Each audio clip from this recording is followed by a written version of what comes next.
My name is Clara, and I'm 28 years old. 3 months ago, I lay in a hospital bed with a fractured spine, internal bleeding, and broken ribs after a devastating car accident.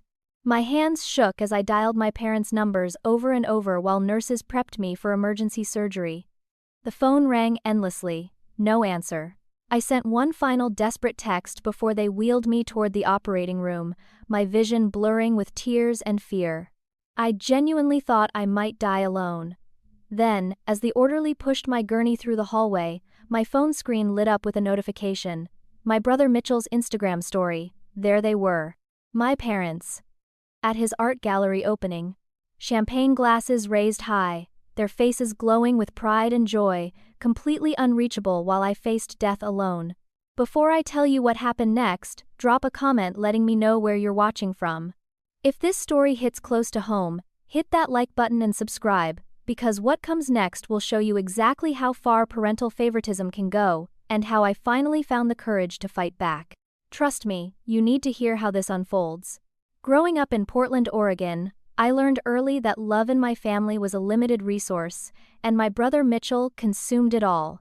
He's 3 years younger than me, but you'd think he was royalty the way my parents Diane and Robert treated him. I remember my high school graduation like it was yesterday. I stood on that stage as valedictorian, searching the crowd for my parents' faces. They were there for the first 15 minutes, then slipped out early because Mitchell had soccer practice across town. They said they'd make it up to me.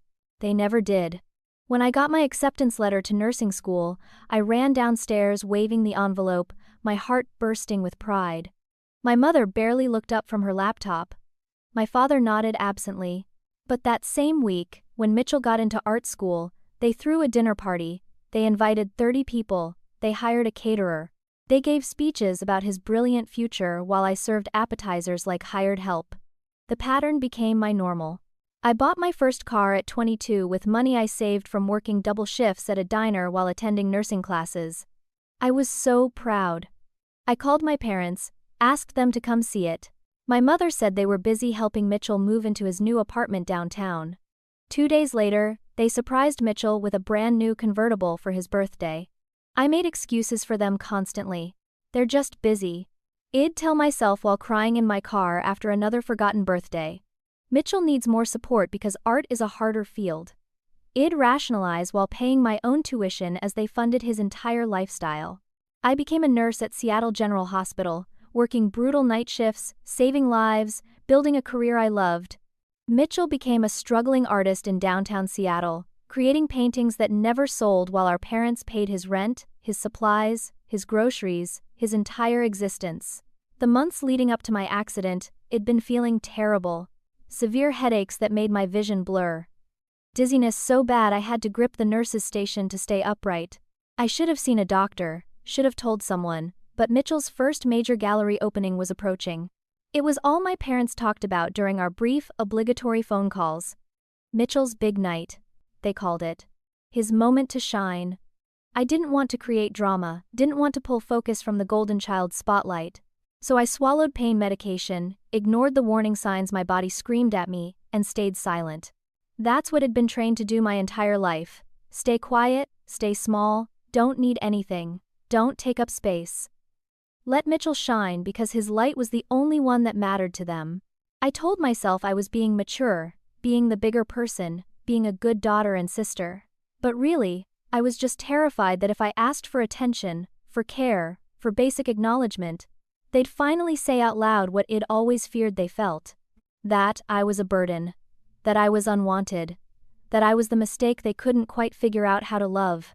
I woke up after 6 hours in surgery, feeling like my body had been shattered and poorly reassembled. Every breath sent lightning bolts of agony through my broken ribs. The doctor's words floated through the fog of medication, fractured spine, internal bleeding that nearly killed me, 3 broken ribs. Severe concussion. I was lucky to be alive, he said. Lucky. I didn't feel lucky. I felt alone in a way that hollowed out my chest worse than any physical wound. The first thing I did when I could move my arm was ask the nurse if my parents had called back. She checked the records, her expression sympathetic. Nothing, not a single returned call, not a message, nothing. My hands trembled as I used the hospital phone to try again, ignoring the pain the movement caused, straight to voicemail. I tried my father's number. Voicemail. I later learned they'd blocked the hospital's number, assuming it was spam. They couldn't be bothered to check if their daughter was dying. That's when Rachel arrived.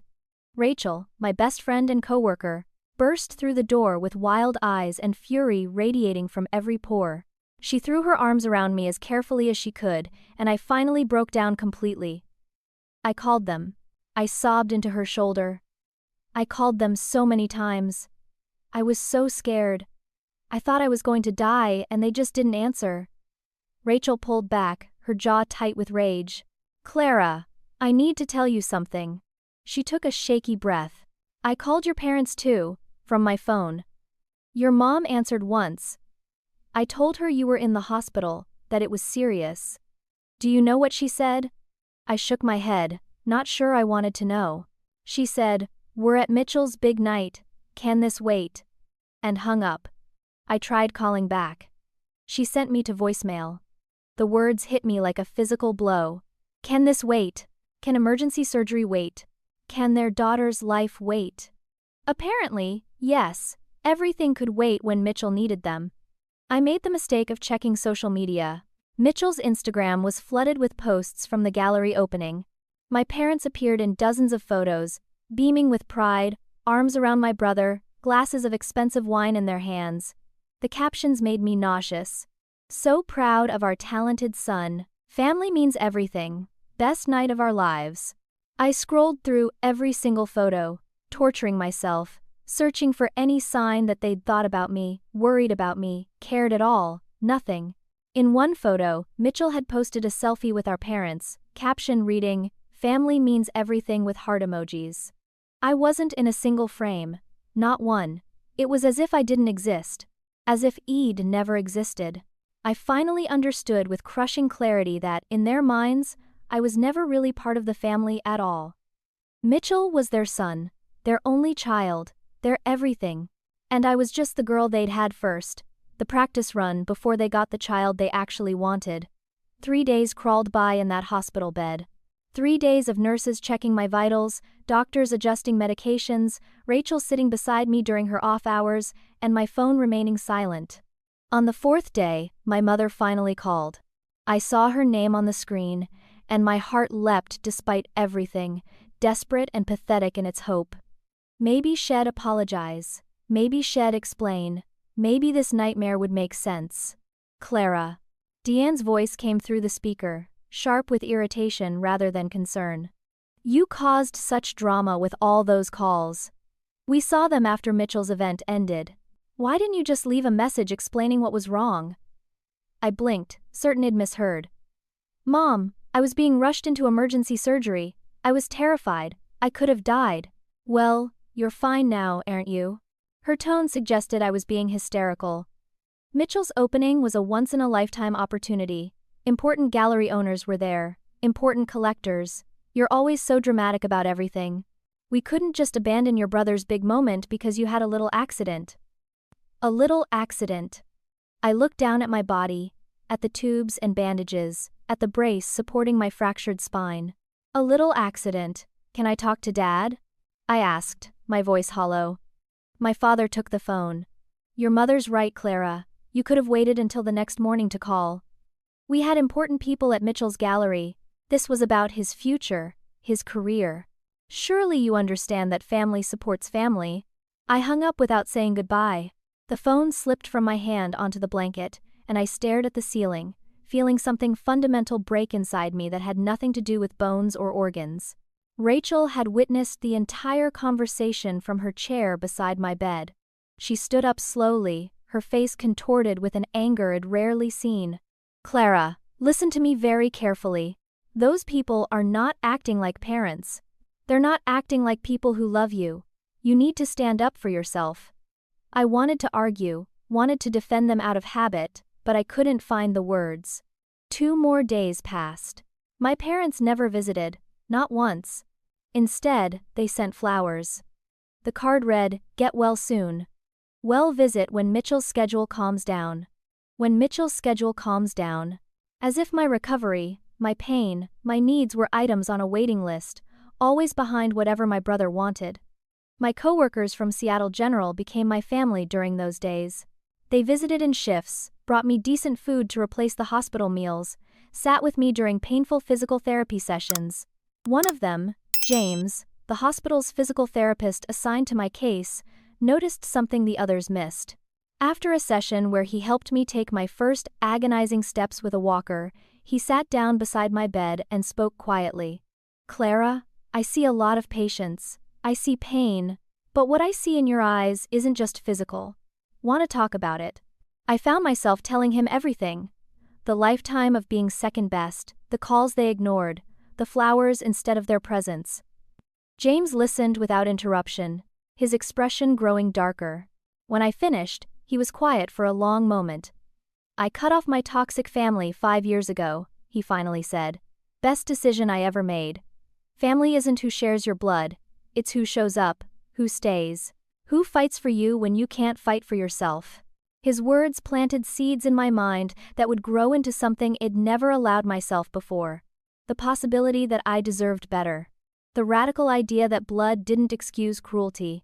The terrifying, liberating thought that maybe I could choose to walk away from people who'd never really chosen me at all. After 2 weeks, the hospital discharged me with a wheelchair, a walker, strict instructions for home care, and a prescription for pain medication that barely touched the agony. Rachel immediately offered me her spare room. She had a ground-floor apartment with an accessible bathroom and had already started making modifications. But when my parents found out I was being discharged, they insisted I come stay with them. "Well, take care of you properly," my mother said over the phone, her voice dripping with the performance of maternal concern. "You should be with family while you recover," Rachel argued against it. James, who'd given me his personal number in case I needed anything, warned me it was a bad idea. But some stupid, desperate part of me still hoped. Still believed that maybe this would be different. Maybe almost losing their daughter had woken something up in them. I arrived at their large house in the suburbs on a Tuesday afternoon.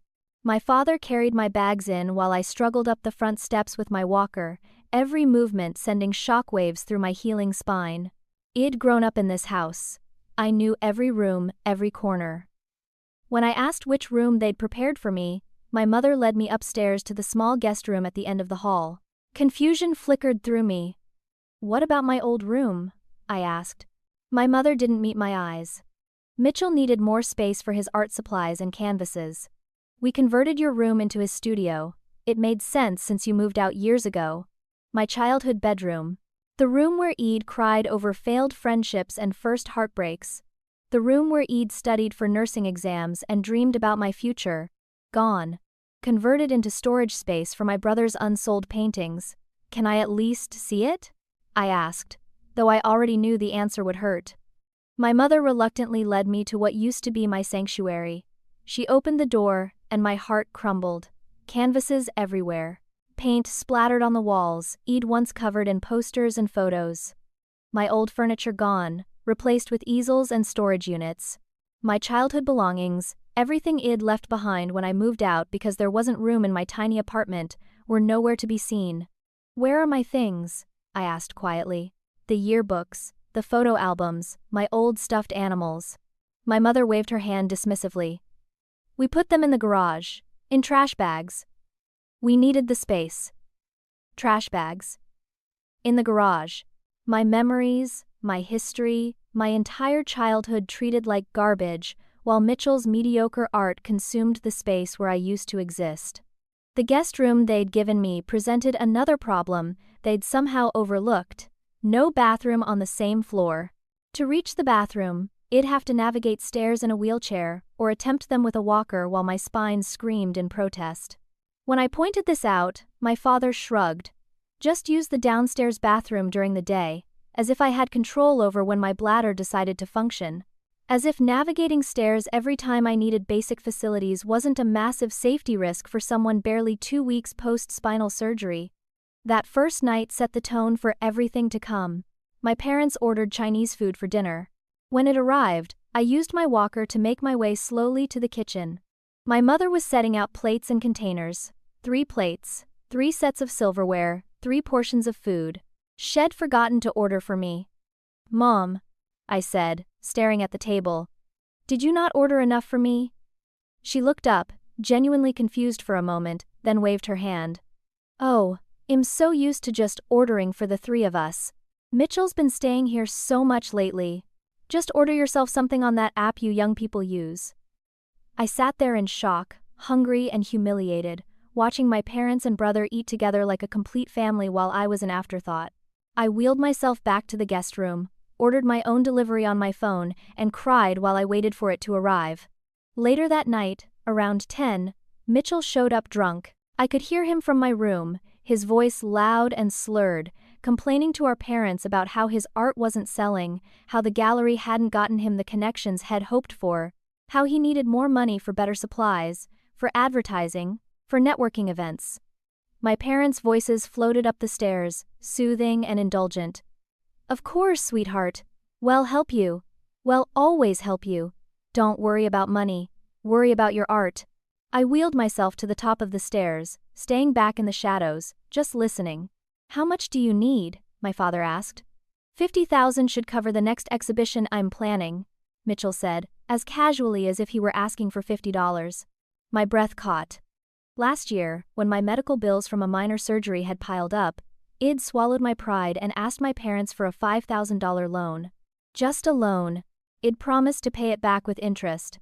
They'd told me no. Told me I needed to be more responsible with money. Told me that nurses made decent salaries and I should budget better. But $50,000 for Mitchell's art career? Of course, my mother said immediately. Well, transfer it tomorrow. Your art is an investment, we believe in you. I recorded the conversation on my phone, some instinct telling me I'd need evidence later. I wheeled back to my room, closed the door, and stared at the ceiling for hours, unable to sleep, a cold, hard truth crystallizing in my chest. My parents didn't see me as an investment, they saw me as a burden. Mitchell was their future, their legacy, their pride. And I was just the obligation they were stuck with until they could justify cutting me loose completely. 1 week into my recovery at my parents' house, reality became unbearable. My spine throbbed constantly despite the medication. Getting to the bathroom required navigating those treacherous stairs, and my parents were always too busy to help. Too busy driving Mitchell to interviews with gallery owners. Too busy helping him prepare portfolios. Too busy existing in their world where only one child mattered. On Thursday morning, I woke up desperately needing to use the bathroom. I called out for help. Silence. I called louder. Nothing. I could hear voices downstairs, my parents and Mitchell discussing breakfast plans. They could hear me, they just weren't responding. Desperation and pain made me stupid. I tried to maneuver myself out of bed and onto my walker alone, something I'd been explicitly told not to do without assistance. My legs gave out. I fell hard, landing on my left side, and felt something give way in my ribcage. The pain was astronomical. I screamed. I screamed for help over and over, tears streaming down my face, unable to move without causing more damage. 2 hours. I lay on that floor for 2 hours before Rachel arrived for a surprise visit and heard my cries from outside the house. She used the key I'd given her, found me, and immediately called an ambulance. My parents came rushing upstairs only when they heard sirens. What happened? My mother asked, as if she hadn't ignored my screams. Why didn't you call for help? I couldn't even speak to her. I just stared at the ceiling while paramedics carefully lifted me onto a stretcher. Back at the hospital, a different doctor examined me, his face grave. Clara, you've re-injured your healing ribs. If this happens again, if you take another fall, we're looking at potential permanent damage. Possible paralysis if your spine is impacted. He paused, choosing his words carefully. I have to ask. Are you safe where you're living? Every cell in my body wanted to scream the truth. But decades of conditioning, of protecting them, of making excuses, made me lie. Yes, I'm safe. It was my fault. I should have waited for help. The doctor didn't look convinced, but he couldn't force me to tell the truth. Rachel was waiting when they moved me back to a room for observation. She didn't say anything at first. Just pulled a chair up to my bed and took my hand. Then, quietly, "You're protecting people who don't love you, Clara.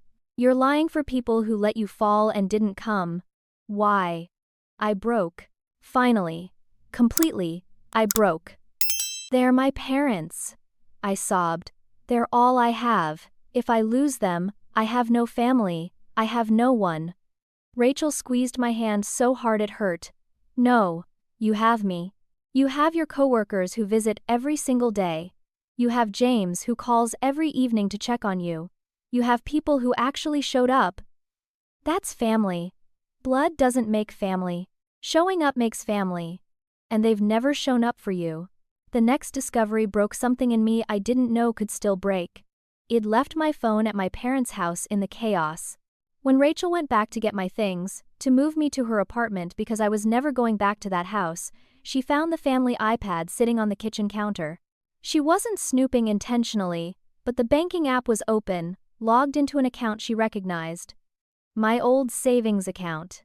The one I'd opened as a teenager, the one my parents had joint access to as my guardians, the one I'd honestly forgotten existed after opening new accounts as an adult. Except it wasn't empty like it should have been. Or rather, it had been emptied recently. $8,000. My emergency fund from years of birthday money, graduation gifts, summer jobs, gone. Transferred out 3 weeks ago. Transferred to an account belonging to Mitchell. When Rachel brought me my phone and told me what she'd seen, showed me the screenshots she'd taken, I felt something shift in my chest. Not heartbreak. I was past heartbreak. This was cold, crystalline rage. I called my parents from Rachel's apartment that night. My mother answered cheerfully. "Clara, sweetheart, we were so worried about you. How are you feeling, sweetheart?" When had she ever called me that? "I know about the money," I said flatly. "I know you gave Mitchell access to my savings account. I know you let him steal $8,000 from me." Silence. Then, Clara, steal is such an ugly word. Mitchell needed supplies for his art. He was desperate. You make decent money as a nurse. When are you going to start supporting your brother's dreams? Family helps family. My father took the phone. I could hear my mother coaching him in the background. "Your mother's right, Clara. You're being selfish. Mitchell is trying to build a career. You have a stable job, you have health insurance. You have everything you need. Can't you share a little with your brother?" I hung up without responding. I sat there in Rachel's spare bedroom, staring at my phone, at the evidence of theft, at the proof that my parents had chosen Mitchell over me in the most tangible way possible. They'd stolen from me to give to him. They'd violated my trust, my security, my future, all to fund their favorite child's pipe dreams. And they saw nothing wrong with it. Expected me to be grateful for the opportunity to sacrifice for the golden child. That night, I nearly gave up entirely. Nearly decided that fighting was pointless, that I'd never win against the gravitational pull of their favoritism, that I should just disappear from their lives and spare myself further pain. But Rachel sat with me through the darkness. And when James called for his usual evening check-in and heard the story, he drove over immediately. They held me while I grieved, not just for the money, but for the parents I'd always needed and never had. And somewhere in that grief, a new determination was born. They'd pushed me too far, hurt me too deeply, and I was done protecting them from the consequences of their cruelty. I moved into Rachel's apartment permanently, setting up in her spare room that she'd already made accessible for me. Physical recovery continued with James as my therapist, but now he was also becoming something more. A friend who visited outside of therapy sessions, who brought movies and takeout, who treated me like I mattered. During one of these visits, I showed him the recorded conversation about the $50,000, the bank statements showing the theft, the text messages where my mother dismissed my medical emergency. James studied everything with the careful attention of someone who understood evidence. "Clara," he said slowly, "people who favor one child this extremely usually have a reason, not a good reason, but a reason, a justification they've built in their minds. I think you need to dig deeper." The suggestion terrified me, but Rachel jumped on it immediately. "Hez right. There's something we're missing. Something that explains why they're this devoted to Mitchell and this cruel to you." That weekend, while my parents thought I was still too injured to cause trouble, Rachel used her tech skills to access my parents' email account. I felt guilty about the invasion of privacy for approximately 30 seconds, until we found the first email. Then the guilt evaporated, replaced by shock so profound I couldn't breathe. Mitchell wasn't my biological brother, he was my mother's nephew. Diane's sister had died in a car accident when Mitchell was 5 years old, and my parents had adopted him. They'd never told me, never explained why suddenly I had a brother, never acknowledged that the little boy who came to live with us wasn't actually my sibling but my cousin. The emails revealed more. Diane's sister had left a trust fund for Mitchell, $200,000, to be accessed when he turned 25. Head turned 25 4 months ago. But our parents had never told him about it. The trust was sitting there, growing interest, while they kept Mitchell dependent on them, kept him believing he needed their money, kept him chained to them through financial control. They'd been lying to him as much as they'd been lying to me, just in different ways. More emails emerged, each one worse than the last. Messages to extended family members painting me as a troubled child, a problem daughter, a source of stress and disappointment. They'd been bad-mouthing me to relatives for years, laying groundwork to justify their neglect, creating a narrative where I was the villain and they were the long-suffering parents dealing with a difficult child. Then Rachel found the email that shattered me completely. Sent from Diane to her sister Lorraine 13 years ago, when I was 15. I love Clara, I suppose, but she was a mistake. Robert and I weren't ready. She was unplanned, unwanted really. When Mitchell came to us, it felt like a second chance, a do-over. Hez the child we were supposed to have, the one we chose. Clara is just the one we got stuck with. I read those words over and over. A mistake, unwanted, the one we got stuck with. I'd known, somewhere deep down, that they didn't love me the same way they loved Mitchell. But seeing it written out, seeing that they'd thought of me as a burden since I was 12 years old, since before I'd even had a chance to disappoint them, broke something fundamental in my understanding of myself. Rachel held me while I cried. James, who had stayed for dinner and witnessed the entire discovery, looked murderous. Clara, he said quietly, they never gave you a chance. This was never about anything you did or didn't do. They decided who you were before you even became that person. That's not love. That's not family. That's cruelty. The grief was overwhelming, but underneath it, something else was building. Anger. Cold, focused, strategic anger. They'd lied to me. They'd stolen from me. They'd let me believe I was the problem, that if I just tried harder, achieved more, needed less, maybe they'd finally love me. But the truth was, they'd decided decades ago that I wasn't worth loving. And they'd stolen Mitchell's inheritance while poisoning him with dependency. They'd wronged both of us, just in different ways. Rachel looked at me across the table, her expression fierce. What do you want to do? For the first time in my entire life, I knew exactly what I wanted. I wanted the truth out. I wanted them exposed. I wanted them to face consequences for once, in their entitled, selfish lives. I want to burn it all down, I said quietly. I want everyone to know what they've done. To me, to Mitchell, to everyone they've lied to. James nodded slowly. Then let's build the case. Let's make it airtight. Let's make sure they can't talk their way out of this. And that's exactly what we did. 2 weeks later, I invited my family to meet at Mitchell's apartment downtown, neutral ground. I told them I wanted to talk about my recovery, about our relationship, about moving forward.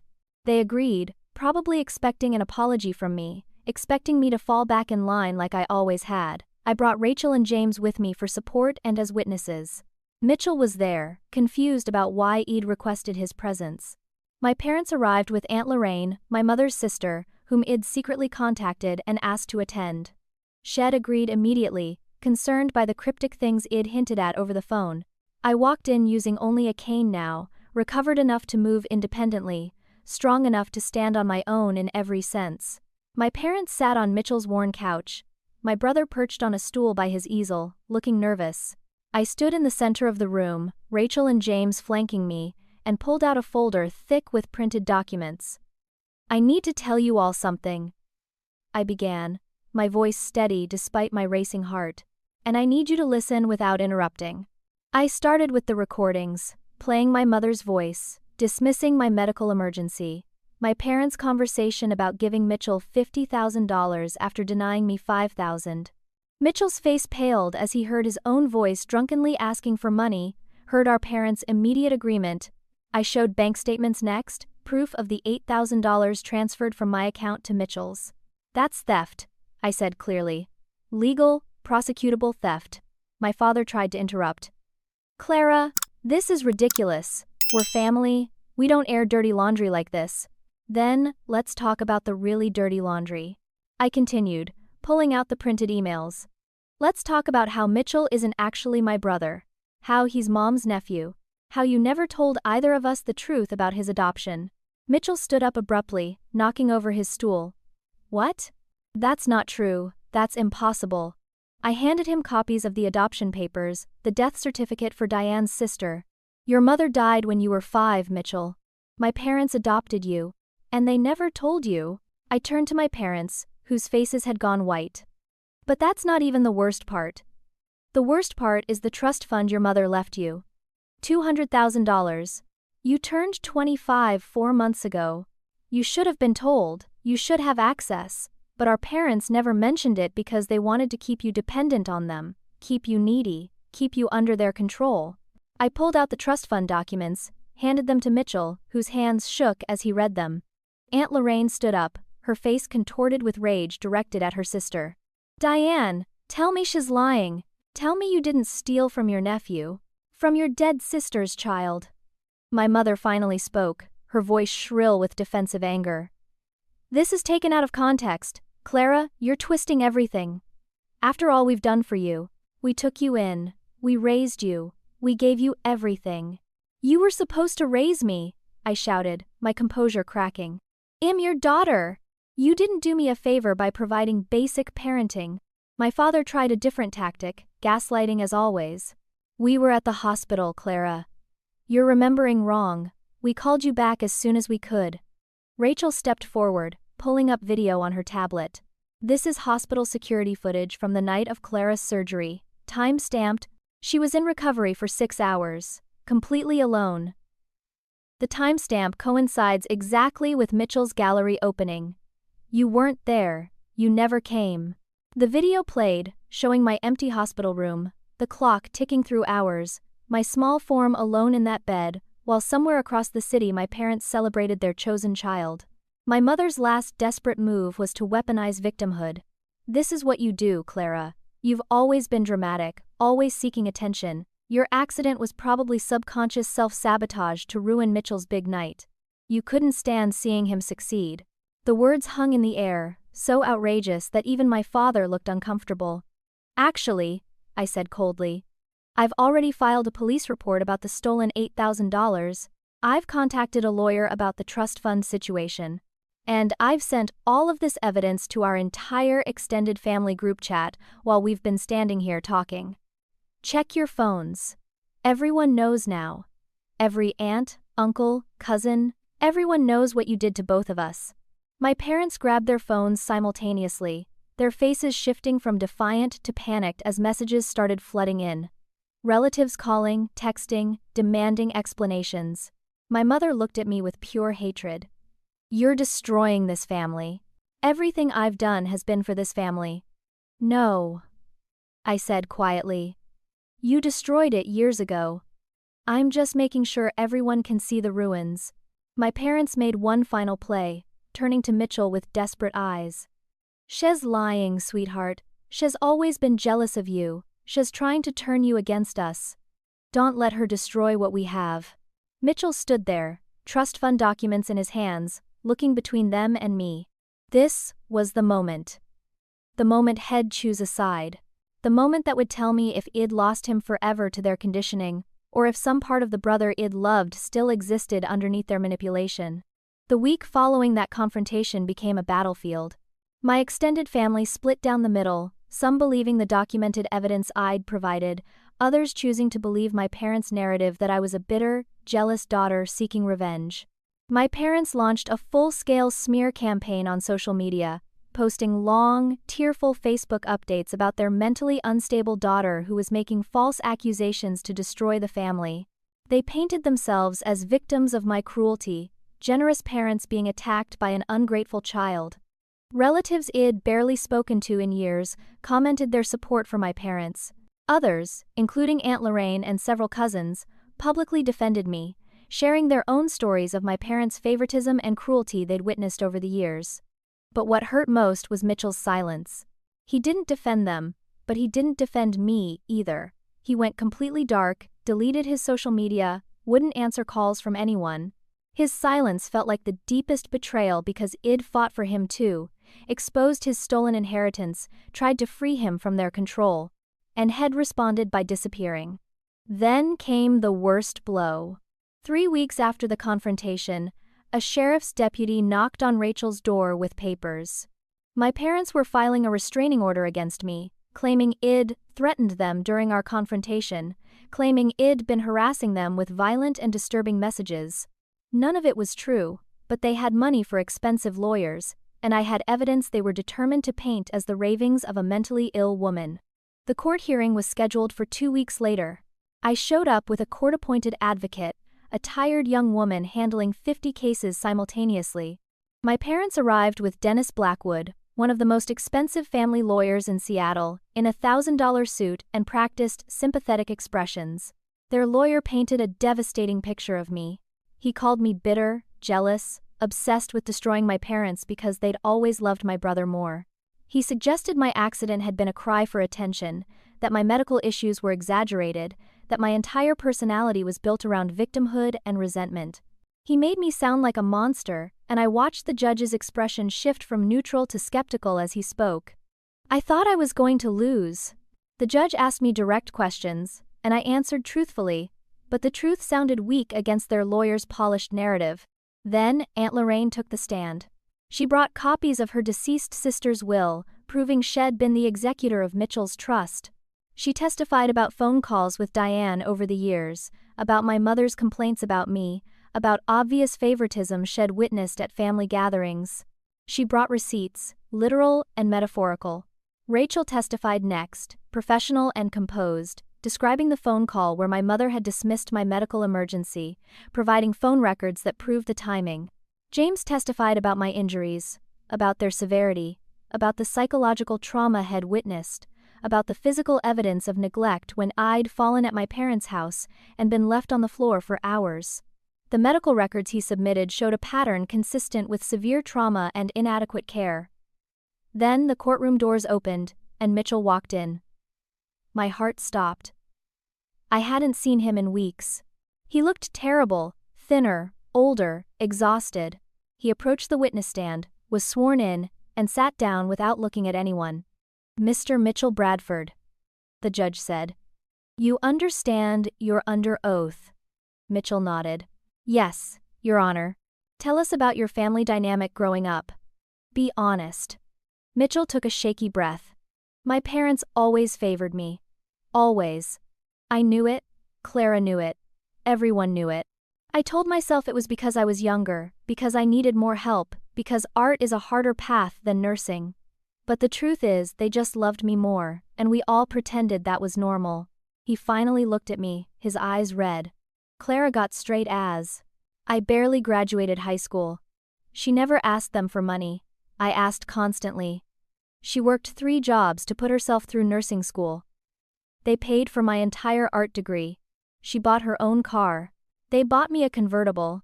And through all of it, she never complained. She never made me feel guilty. She just kept loving me, even though I was the reason they had nothing left for her." His voice broke. "The trust fund information Clara revealed, that's real. I checked. I went to the bank. It exists. They lied to me for months, telling me it didn't exist anymore, that my mother's estate had been depleted by medical bills before she died. They lied to keep me dependent. And the worst part is, I knew Clara was telling the truth at that confrontation. I knew it immediately. But I was so scared of losing them, so scared of facing what it meant if they'd been lying my whole life, that I went silent. I abandoned my sister when she needed me because I'm a coward." The judge studied Mitchell carefully. "Did your parents ever tell you the trust fund existed?" "No, Your Honor. They told me my mother left nothing, that they'd taken me in out of pure generosity and love." "And do you believe your sister threatened your parents?" Mitchell shook his head firmly. No. Clara's the least violent person I know. She's spent her entire life shrinking herself to avoid conflict. This restraining order is them punishing her for finally standing up and telling the truth. The judge made her ruling an hour later. The restraining order was denied. More than that, she ordered an investigation into the trust fund mismanagement. She ordered my parents to pay court costs and referred the theft of my $8,000 to the district attorney for potential criminal charges. My parents looked shocked, furious, betrayed by the justice system that was supposed to protect people like them, people with money and lawyers and the right social connections. But the victory felt hollow. Yes, I'd won the legal battle. Yes, the truth was officially recognized.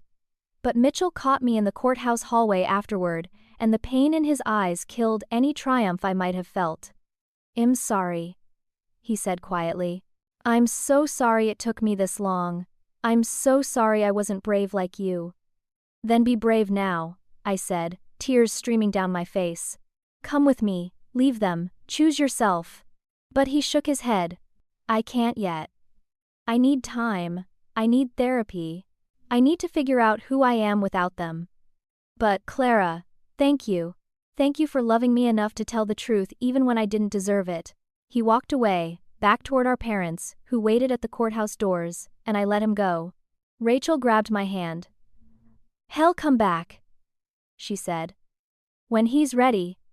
He'll come back." I wasn't sure I believed her. Sometimes people stay poisoned by their abusers forever. Sometimes the conditioning is too deep.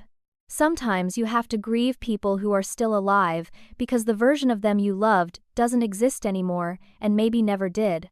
I grieved my brother that day, even as I celebrated my legal victory, because winning the battle meant accepting I might have lost him forever.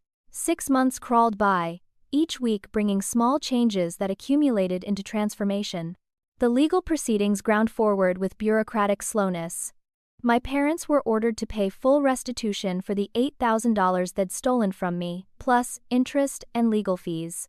The trust fund investigation resulted in control being transferred directly to Mitchell, along with a stern warning to my parents about financial elder abuse and exploitation. They faced potential fraud charges, though, ultimately, the district attorney decided the family nature of the case made prosecution complicated. What they couldn't escape was the complete destruction of their reputation. Word spread through their social circles about what they'd done. Neighbors who'd once envied their seemingly perfect family now crossed the street to avoid them. The country club they'd belonged to for 20 years quietly suggested they not renew their membership. Friends stopped calling.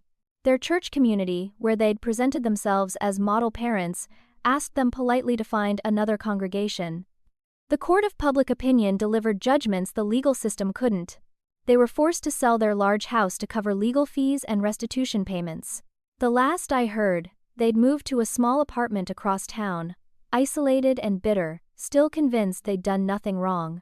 Mitchell took his trust fund and moved to California, sending me a single text before he left. "I need space from everyone.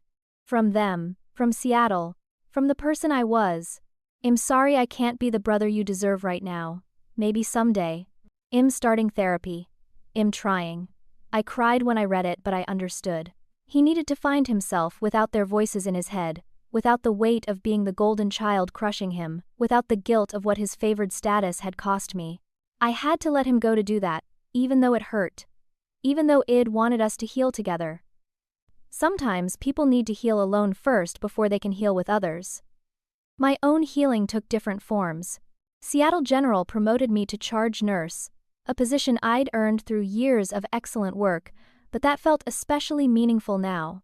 Rachel and I made our living arrangement permanent. We painted the apartment together, hung photos of chosen family on the walls, hosted dinners for coworkers who'd become closer than blood relatives. James and I started dating officially, slowly, built on a foundation of genuine friendship and mutual respect, rather than desperation or need. We took our time, both of us knowing that real love was patient and showed up consistently, not just during crises but in quiet, ordinary moments. I started therapy with a specialist in family trauma and narcissistic abuse. The work was brutal. Unpacking decades of conditioning, recognizing patterns, learning that I'd been trained since childhood to accept crumbs and call it love. My therapist helped me see that the little girl Hod made excuses for her parents. Hod blamed herself for their neglect. Hod believed she simply wasn't good enough to earn their love, deserved compassion. That younger version of me had survived something devastating. Shed kept going even when the people who were supposed to protect her had turned her into an afterthought in her own family. Aunt Lorraine became a constant presence in my life, the mother figure I'd always needed. She hosted Sunday dinners where I was always the guest of honor, where people asked about my work and my life with genuine interest, where I learned what it felt like to be celebrated rather than tolerated. She told me stories about my mother's childhood, about Diane's own relationship with attention and jealousy, about patterns that went back generations. It didn't excuse what my parents had done, but it helped me understand that their cruelty wasn't about my worth. It was about their brokenness, their inability to love beyond their own wounds and limitations. My extended family slowly rebuilt connections with me. Cousins reached out with apologies for believing my parents' lies. Aunts and uncles invited me to gatherings that stopped including me in years ago because my parents had said I was too busy with work or didn't enjoy family events. I discovered I'd been excluded from weddings, graduations, celebrations because my parents had systematically isolated me while telling everyone I'd chosen distance. They'd stolen years of family connection from me, and getting those relationships back felt like reclaiming pieces of myself I hadn't known were missing. My parents made one final attempt at contact 4 months after the court case. A letter arrived, addressed in my mother's handwriting. I brought it to therapy before opening it, needing a safe space to process whatever poison might be inside. My therapist sat with me as I read Diane's words. The letter was a masterpiece of manipulation. It apologized for any misunderstandings while simultaneously blaming me for creating drama and refusing to see their perspective. It suggested therapy for me to deal with my anger issues and inability to forgive. It claimed that families should always reconcile, that blood was thicker than water, that I was breaking my father's heart with my continued distance. It never once acknowledged the theft, the neglect, the decades of favoritism. It never said the words "we were wrong." It was an apology designed to make me feel guilty for their actions, a manipulation tactic dressed up as olive branch. My therapist looked at me after I finished reading. "How do you feel?" she asked. I thought about it carefully. "Sad," I finally said. "Sad that they still don't understand. Sad that they never will. But also free, because I don't need them to understand anymore. I don't need their validation or their love or their approval. I survived without it for 28 years. I can keep surviving without it for the rest of my life." I wrote one response. One final letter that took me 3 drafts and many tears to complete. I didn't send it to them. I read it aloud in therapy, then burned it in Rachel's kitchen sink, a ritual of release. But the words mattered, even if they never heard them. "You taught me that I was worthless unless I was useful to you. You taught me that love was conditional, that I had to earn it, that I would never earn enough. You taught me that my emergencies were inconveniences, that my pain was drama, that my existence was a burden. For 28 years, I believed those lessons. I made myself smaller, quieter, less needy. I apologized for taking up space. I thanked you for basic decency. I convinced myself that your neglect was my fault, that if I could just be better, achieve more, need less, maybe you'd finally see me as worthy of love. But here's what you didn't teach me, what I had to learn on my own through people who actually showed up. I deserved better. I always deserved better. From the moment I was born, I deserved parents who celebrated me, who protected me, who showed up when I called from a hospital bed thinking I might die. I deserved parents who didn't treat my childhood bedroom like disposable storage space for their favorite child's hobbies. I deserved parents who didn't steal from me to fund someone else's dreams. The letter continued, words I'd never been brave enough to say aloud. I'm not angry anymore. Anger requires energy, requires caring, requires hoping you might change. I'm past that now. I'm free. Free from the prison of seeking your approval, free from the cage of your conditional love, free from the weight of being the unwanted daughter. I don't forgive you, because forgiveness would mean what you did was forgivable. It wasn't. You stole my childhood. You ignored me when I was dying. You called me a mistake. You treated me like a burden for having needs while showering my brother with everything I was denied. Those aren't mistakes. Those are choices, patterns. A lifetime of choosing cruelty over love, convenience over responsibility, your favorite child over your actual daughter. But I release you. I release the fantasy of the parents I needed you to be. I release the hope that you'll wake up one day and realize what you lost. I release my grip on the past and walk into a future you'll never be part of. I'm building a life surrounded by people who show up, who choose me, who love me, not despite my needs but including them. That's what real love looks like. You'll never understand that, and am finally okay with that. I hope Mitchell finds his peace. I hope he escapes your poison and builds a life of his own. As for me, I've already found mine. Last week, I sat in a coffee shop with Rachel, James, Aunt Lorraine, and 3 coworkers who'd become family. We weren't celebrating anything specific, just existing together, laughing over terrible jokes and sharing food and making plans for a group camping trip next month.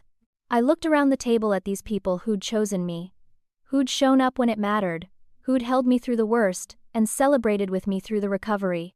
This is my family, I said suddenly, emotion thick in my throat. This right here. This is what love looks like. Rachel squeezed my hand across the table, her eyes bright. We were always your family, Clara. We just waited for you to realize it. James, sitting beside me, put his arm around my shoulders. And we're not going anywhere. You're stuck with us. Aunt Lorraine raised her coffee cup. To chosen family, to showing up. To the people brave enough to walk away from blood relatives who treat them like strangers and build new families from friendship and respect. My phone buzzed during dessert. A text from an unknown number. My heart knew before my brain processed. Mitchell. I'm sorry it took me so long. I've been in therapy 3 times a week. I'm learning about enmeshment, about golden child syndrome, about parentification and scapegoating, and all the ways they damaged both of us. I'm not ready to talk yet. I'm still figuring out who I am without their voices telling me who to be, but I want you to know you were right. About everything. You were brave enough to tell the truth even when it cost you everything. Thank you. I'm trying to be that brave now too. Maybe someday we can grab coffee. No pressure, just when we're both ready. I love you. I'm sorry I didn't show it when it mattered. I'm working on being better. I cried reading it, but they were different tears than before. Not grief, not loss. Hope. Complicated, cautious, careful hope. I didn't respond immediately. He needed time, and so did I. But the message meant something. It meant he was fighting, that he was waking up, that maybe someday we'd find our way back to each other as adults. Who'd survived the same toxic family and come out the other side scarred but healing. I didn't know if Mitchell and I would ever have a real relationship. I didn't know if he'd fully escape our parents' influence or if he'd spend his whole life partially tethered to them through guilt and conditioning. But I knew I'd done everything I could. I'd told the truth. I'd fought for both of us. I'd survived. And now I was building something beautiful from the ruins of the family that had tried to convince me I wasn't worth building anything for. Some families are born, others are chosen. And sometimes you need the courage to choose yourself first before you can choose anyone else. I learned that blood doesn't make family. Showing up makes family. Choosing each other makes family. Fighting for each other makes family. My parents gave me DNA, but Rachel gave me a home. James gave me patience and gentle love. Aunt Lorraine gave me the maternal care I'd starved for. My coworkers gave me belonging. They showed me what had been missing my entire life. Real love. Unconditional love. The kind of love that answers phone calls from hospital beds. The kind that stays. I didn't lose my family in that hospital when they ignored my calls. I lost them long before that, probably the day I was born, and didn't measure up to whoever they'd hoped it'd be. But in that hospital bed, terrified and alone, making those desperate calls that went unanswered, something shifted. I found my voice. I found my worth. I found the absolute bottom of their neglect. And when I hit it, I pushed off and started swimming toward the surface. Toward light. Toward people who actually wanted me to survive. I spent 28 years trying to earn love from people incapable of giving it. I spent 28 years making excuses for inexcusable behavior. I spent 28 years being invisible in my own family story. But not anymore. Now I'm the author of my own story, and it's a story about survival, about finding family in unexpected places, about learning that you can't negotiate with people who see your needs as burdens. It's a story about a woman who almost died alone and used that devastating moment as the catalyst to finally choose herself. And that woman is free now. Scarred, yes. Changed, absolutely. But free in a way she never knew was possible. Free to be loved completely, needs and all. Free to expect better. Free to walk away from anyone who can't meet the basic standard of showing up. That's the lesson I learned in the worst way possible. You can't make people love you. You can't earn what they're not capable of giving. But you can love yourself enough to stop accepting crumbs.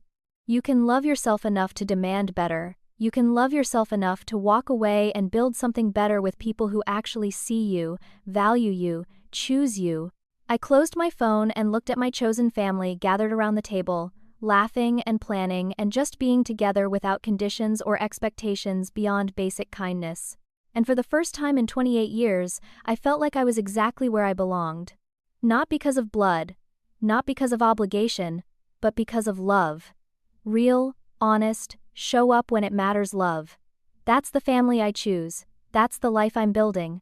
And my parents, wherever they are in their small apartment nursing their bitterness and their victim narratives, they'll never be part of this. They made their choice 28 years ago. And now I've made mine. So let me ask you something. Have you ever had to choose between blood family and your own well-being? Have you ever had to walk away from people who were supposed to love you because staying was killing you? Drop a comment below and share your story. You're not alone in this. Hit that like button if this resonated with you. If you've felt invisible in your own family. If you've ever had to build a chosen family from scratch. Subscribe for more real stories about surviving toxic families and finding the courage to choose yourself. Share this with anyone who needs to hear that they're not crazy for wanting better, for expecting basic decency, for demanding to be treated like they matter. And remember this. You are not required to light yourself on fire to keep other people warm. You are not required to accept neglect because it comes wrapped in the word family. You deserve people who show up, who stay, who fight for you the way you've fought for them. Thank you for listening to my story. I hope it helps someone out there realize they're worth more than crumbs. They're worth the whole feast. And if the people at your table can't see that, it's time to find a new table. You're worthy of love. Real love. The kind that answers the phone when you call from a hospital bed. Never forget that. Take care of yourselves out there. Choose people who choose you back. And never stop fighting for the life and the family you deserve. Until next time.